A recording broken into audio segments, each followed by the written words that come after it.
મધ્ય ગુજરાતમાં વરસાદી માહોલ જામ્યો છે। મધ્ય ગુજરાતના મોટાભાગના જિલ્લામાં વરસાદ વરસી રહ્યો છે। દાહોદ પંચમહાલમાં ધમાકેદાર વરસાદ વરસ્યો। દાહોદ પંચમહાલમાં ધોધમાર વરસાદ વરસી રહ્યો છે। ખેડા, છોટાઉદેપુર, નર્મદા જિલ્લામાં પણ વરસાદી માહોલ છે। વરસાદના આગમનની સાથે વાતાવરણમાં ઠંડક પ્રસરી ગઈ છે। વરસાદી વાતાવરણથી ખેડૂતોમાં પણ આનંદની લાગણી છે। વરસાદની રાહ જોવાઈ રહી હતી અને મધ્ય ગુજરાતમાં વરસાદી માહોલ જે રીતનો જામ્યો છે, રાહત થઈ છે લોકોને, કારણ કે ઉકળાટ બાદ આ રીતે વરસાદ વરસ્યો એટલે ઠંડક પણ પ્રસરી ગઈ છે। છોટાઉદેપુરના દ્રશ્યો, મેઘ જમાવટ જે જામી છે, ખેડૂતો પણ ખુશ, કારણ કે વાવણી લાયક વરસાદની શરૂઆત થઈ ચૂકી છે। ખેડા, છોટાઉદેપુર, નર્મદા જિલ્લામાં વરસાદી માહોલ।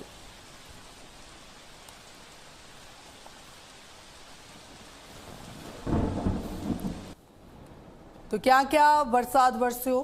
મધ્ય ગુજરાતમાં છોટાઉદેપુરમાં વરસાદી માહોલ છે। હાલ અલગ અલગ વિસ્તારોમાં મેઘમહેર થઈ રહી છે। ત્યાર પછી પંચમહાલમાં પણ વાતાવરણમાં પલટો આવ્યો છે અને તેની સાથે અલગ અલગ જે ગામો છે ત્યાં વરસાદ। દાહોદમાં પણ વરસાદી માહોલ છે। મધ્ય ગુજરાતમાં જે વરસાદી માહોલ જામ્યો છે, અલગ અલગ જે જિલ્લાઓ છે, ખેડામાં પણ હાલ વરસાદી માહોલ છે।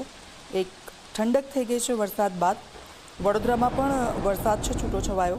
अब જો કેટલીક જગ્યા પર ધોધમાર વરસાદ વરસ્યો છે તો કેટલીક જગ્યા પર છૂટો છવાયો વરસાદ છે। મહીસાગરમાં પણ વરસાદી માહોલ છે। દાહોદ, પંચમહાલ, મહીસાગર ત્યાં પણ વરસાદ।